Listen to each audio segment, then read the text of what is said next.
We concerned. IFP says country needs governance, calls on DA and ANC to stop their squabbles.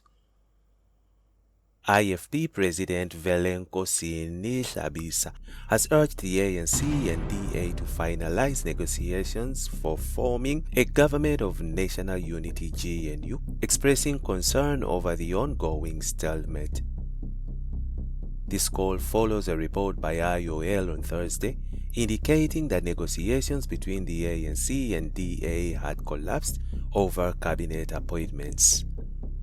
Dlamini addressed the media from the IFP headquarters in Durban, noting that while initial delays were expected, the prolonged impasse was now troubling. So when alarmist reports began to emerge of a political statement between the ANC and the DA, the IFP was not immediately concerned. There was, as far as we could see, no crisis. We understood that there would be necessary teething problems in forming the government of national unity. Now, however, like all South Africans, the IFP is growing concerned, he said. The negotiations have been marred by disputes over cabinet positions since President Cyril Ramaphosa's inauguration in Pretoria last week. Dlamini emphasized the urgency of moving forward for the sake of the country's governance. Our concern is for a country that is eager to move forward, that governance must begin. We cannot remain in a holding pattern where there is so much to be done, he added. He called on President Ramaphosa to exercise his constitutional authority to announce a new cabinet promptly. It is essential that the President, as the Constitution allows him, can reach the stage of announcing the new cabinet. The IFP is calling on the ANC, the DA, and any other parties to conclude the outstanding issues between them without further delay. As the IFP, we are ready to save our country, Dlamini said. Dlamini expressed confidence in the ANC and DA leaders to negotiate in the country's best interest, but reminded them that the nation awaits their direction.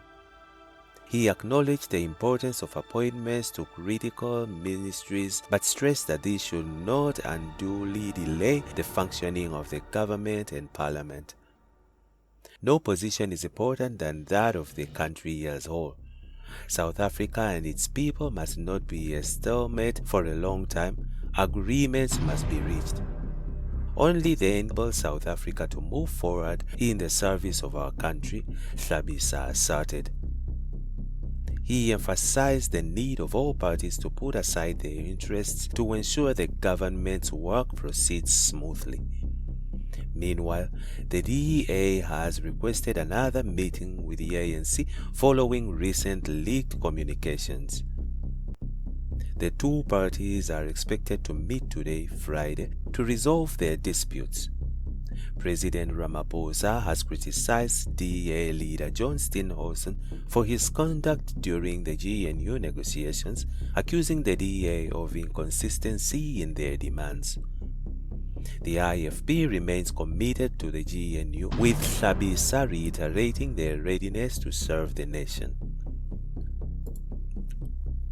Dear John, analyst says the stakes are high and frustration is creeping in. As the political scene in South Africa continues to light up in the aftermath of the May 29th general elections, many are still digesting the leaked letter written by President Cyril Ramaphosa to DA John Steenhuisen. In the general elections held last month, the ANC received its worst election results since the end of the apartheid 30 years ago in South Africa. The party garnered 40% of the vote, resulting in the loss of its absolute majority in the parliament. IOL last week reported that Ramaphosa had officially begun his second term after his party formed the Government of National Unity, GNU, which includes its long-standing rival, The Democratic Alliance DA, along with other smaller parties such as the anc-da Freedom Party, IFP, and the Patriotic Alliance PA. The formulation of the government seemed well on course until letters started emerging this week, being exchanged between the DA and the ANC.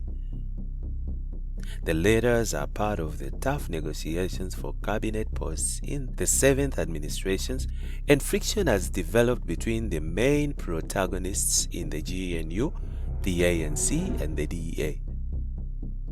Ramaphosa's letter to Steenhuisen, whom he addressed as Dear John, has got tongues waging as the ANC president seemed exasperated with the back and forth over positions in cabinet. In part, Ramaphosa's scathing letter to Steenhuisen reads, "You have said that you would like new portfolios to be allocated to the DA out of the options of sports, arts and culture, agriculture, rural development and land reform, or public service and administration." You go on to say that you are certain that assigning 2 additional portfolios to the DA, which would take your quantum and cabinet from 6 to 8, would certify clause 16 of the statement of intent by better reflecting the will of the people as expressed in the electoral outcomes, while also taking into account the national interest. I regard your approach in moving the goalposts as a continuation of what was articulated in your federal chair's letter of 22 June 2024 on issues such as sealed mandates of ministries, through which the DA seemed to want to set up a parallel government that would operate outside the framework and perimeters of the constitution-based method and protocols of running the government of the Republic of South Africa, said Ramaphosa. In an interview with broadcaster Newsroom Africa, political analyst Dr. Mamtimka said Ramaphosa's ventilation is characteristics of such high-stakes negotiations. What I'm reading from the letter, is that the stakes are high, the emotions are high, and it is getting frustrating. But this is the nature of negotiations. I think the political parties are managing a number of things here. One is the substance of what they are talking about, getting to have a cabinet. However, there is an internal gaze from the political parties themselves, he said. Those internally within it are looking at this process with a view to judge the elites, especially the president, as to how much are they going to concede to the demands of the DA. The DA, on the other hand, is also managing its own internal dynamics, the elites within the DA wanting to show that they are not selling out, as it were. That makes the stage to be very tense. In the end, it is much about who gets what, as the optics of what it looks like politically. Does it look like one party has strong-armed than the other? Said Mtimka. In the latest development, IOL reported on Friday that Ramaphosa has called a joint sitting on the National Assembly and the National Council of Provinces (NCOP) for the opening of Parliament and the President's delivery of the opening of Parliament address. Ramaphosa has called for the opening of Parliament to take place on July 18 as a platform for him to outline the priorities of the 7th administration.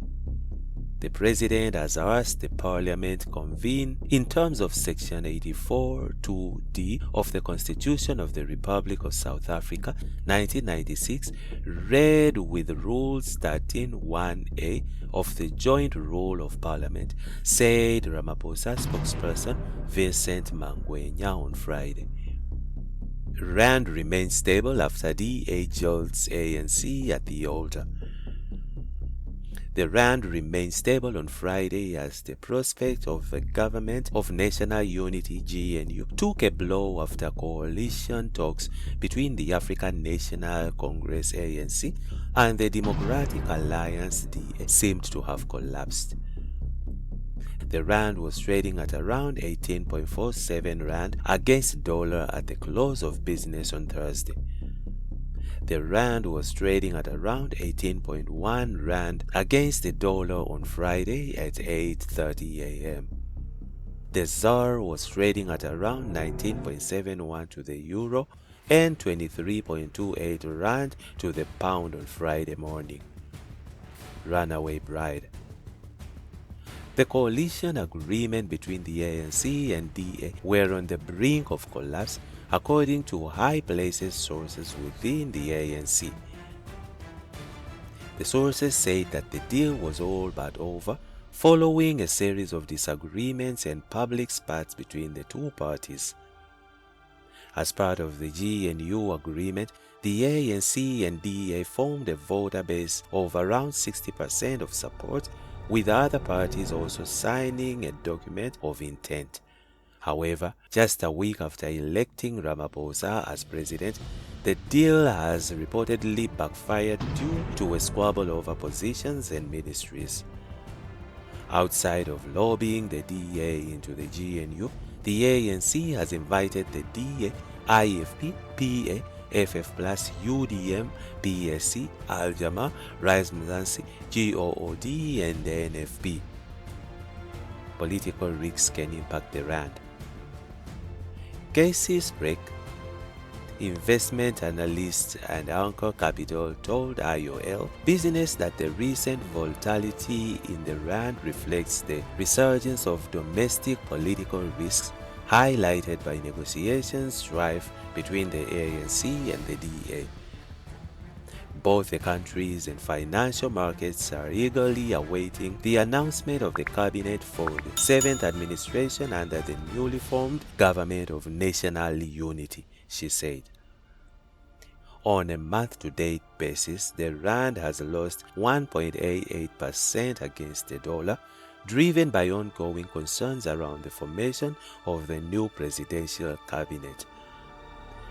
She concluded that this places the rand marginally ahead of Brazil and Mexico, who are currently holding the bottom spots on the emerging market ladder.